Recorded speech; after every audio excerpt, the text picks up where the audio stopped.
এই তোর কত বড় সাহস, হ্যাঁ? তোকে আমি কখন বলছি এক কাপ চা বানিয়ে নিয়ে আসতে? এতক্ষণ লাগে কেন? কথা কি কানে যায় না? বৌমা আমি তো সকাল থেকে কিচ্ছু খাই নাই, আমি মাত্র খাইতে লইছি আর তুমি চা চাইতেছো। আচ্ছা আমি খাওয়া দাওয়া শেষ করে আমি তোমার চা বানাই দিতেছি। এই কি বললি তুই? হ্যাঁ, তুই সকালবেলা খাস না তো আমি কি করবো? হ্যাঁ শোন, আগে আমার চা, পরে তোর সবকিছু। আগে তুই চা বানিয়ে নিয়ে আসবি, পরে তোর খাবার, ঠিক আছে? যা জলদি চা বানিয়ে নিয়ে আয়। আচ্ছা যাইতেছি। কিরে কোথায় যেতেছিস? হ্যাঁ, এই যে ময়লাটা করলি, খাবারটা ফেলে দিয়ে গিয়ে পরিষ্কার করবে। এটা আগে পরিষ্কার করবি, তারপর আমার জন্য চা বানিয়ে নিয়ে আসবি। জলদি কর।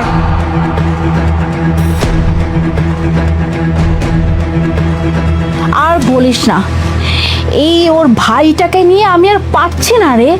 একই তো ল্যাংড়া, পায়ে একটা সমস্যা, হাঁটতে পারে না, তার উপর এখন শহরে নিয়ে আসছে। এই বাড়িতে নাকি সে থাকবে, তার দেখাশোনা করতে হয়, কত কিছু। তো আমি জাস্ট পারি না। বিশ্বাস কর, আমার যদি হাতে সুযোগ থাকতো না, একবারে শেষ করে দিতাম।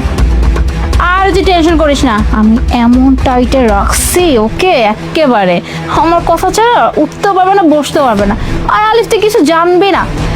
কি রে এই ল্যাংড়া, তোর চা বানাতে কতক্ষণ লাগতেছে রে? হ্যাঁ আনতেছি, হয়ে গেছে। জলদি নে। দেখো কি করে। আর বলিস না, এক কাপ চা করতে দিছি, আল্লাহ জানে কি করতেছে ল্যাংড়ার বাচ্চা, জানি রান্নাঘরে। এলো বৌমা। আচ্ছা ঠিক আছে, রাখি।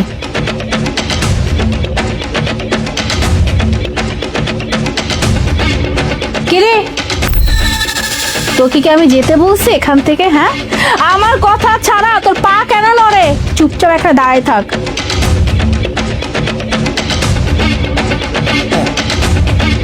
ছি, এটা কোনো চা হইলো? হ্যাঁ, না আছে চিনি, না আছে পাতি, না আছে দুধ। চাটাও ঠিক মতো বানাইতে পারিস না। আর এতক্ষণ কি করলি? হ্যাঁ, হাতে কি মেহেদি লাগাইছিস? 1 ঘন্টা লাগে চা বানাইতে? কেন বৌমা, চিনি পাতি সবকিছু তো ঠিকঠাকই দিছি, আর চা বানাইতে তো একটু সময় লাগবে, তুমি তো আমার সময় দিতে চাও না। কি রে? হ্যাঁ, ল্যাংড়া জানি কোথা কর। হ্যাঁ, একটা পায়ে তো হাঁটতে পারিস না, মুখ দিয়ে তো কথা খুব ভালোই বেরোচ্ছে, তাই না? হ্যাঁ, তোকে আমি চা করতে বলছি আর তুই এতক্ষণ সময় নিয়ে তুই এই কচুর চা বানিয়ে নিয়ে আসছিস। বিশ্বাস কর, আমার কি মন চাইতেছে তোকে না আমি। হ্যাঁ বলো শুনি, তুমি কি করতে চাও?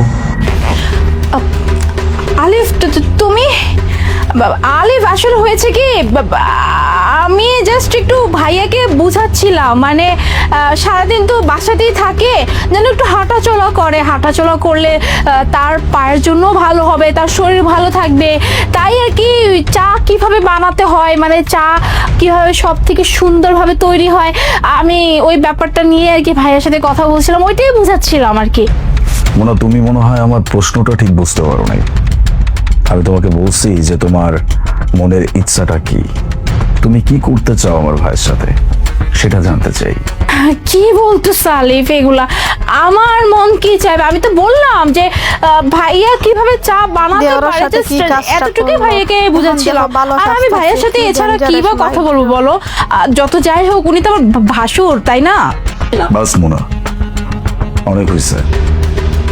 একটা মিথ্যা ঢাকার জন্য একের পর এক তোমার মিথ্যা বলেই যেতে হচ্ছে, আর তুমি সেটা বলেই যাচ্ছ। তুমি কি ভাবছো আমি কিছু না জেনে না বুঝে তোমাকে এই কথাটা বলছি, এটা ভাবছো? একদমই না। আমার সামনে দাঁড়িয়ে সাফাই গাওয়ার কোনো দরকার নাই, কারণ তুমি যে বিষয়গুলো নিয়ে সাফাই গাবে এসব কিছু আমি আমার নিজের চোখে দেখছি। ঠিক একটু আগে তুমি আমার ভাইয়ের সাথে যে আচরণটা করছো, আমার ভাইকে লাথি দিয়ে ফেলে দিচ্ছ, তুমি আমার ভাইয়ের খাবারটা পর্যন্ত পড়ে গেছে, এগুলো আমি আমার নিজের চোখে দেখছি। আমি চাইলেই সেই সময় তোমাকে পাল্টা ঘুরিয়ে একটা থাপ্পড় দিতে পারতাম, কিন্তু আমি সেটা করতে পারি নাই। কেন জানো? কারণ আমি না বুঝতে পারছিলাম না যে এই সিচুয়েশনে আসলে আমার কি করা উচিত।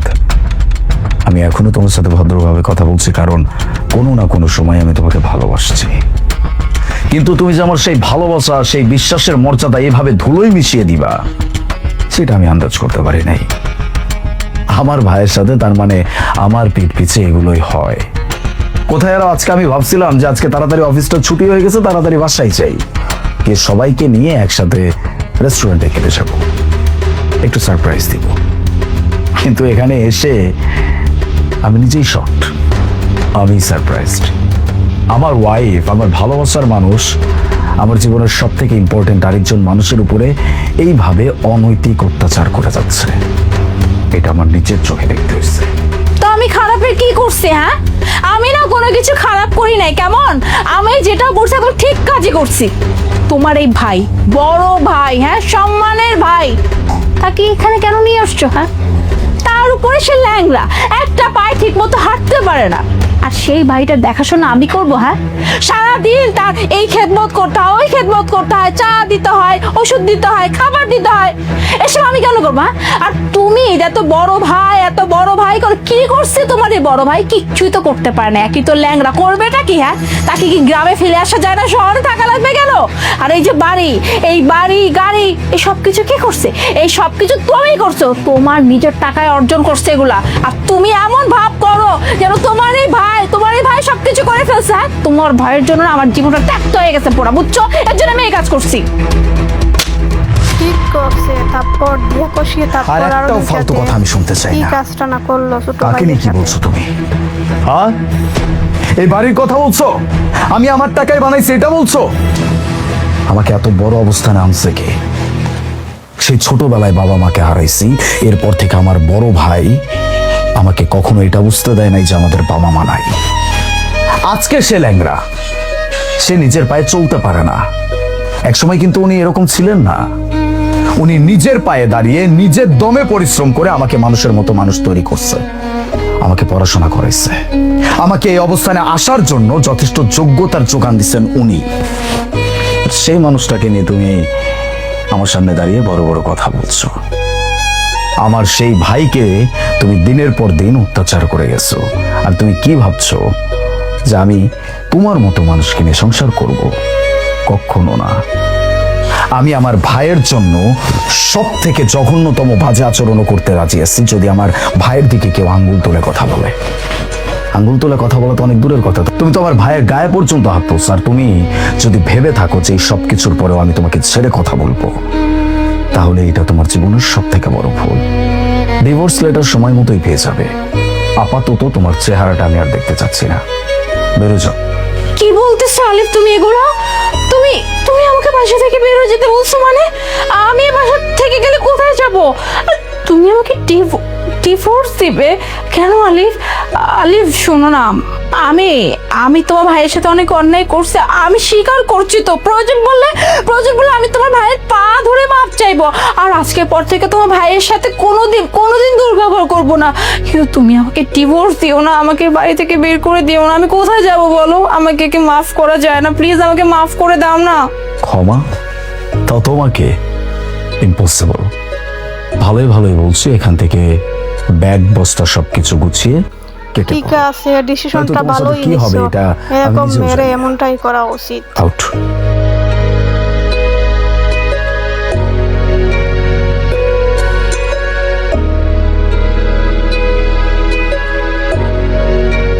সরি ভাইয়া, আমি আসলে বুঝতে পারি নাই যে আমি একটা অমানুষের হাতে তোমার দায়িত্ব দিয়ে গেছিলাম। চিন্তা করো না, তোমার ছোট ভাই ভিডিওটা ভালো লাগলে তোমার সাবস্ক্রাইব আর করে কোনো পাশে কষ্ট থাকবে। হতে দিবে না, ইনশাল্লাহ। না রে ভাই, ঠিক আছে।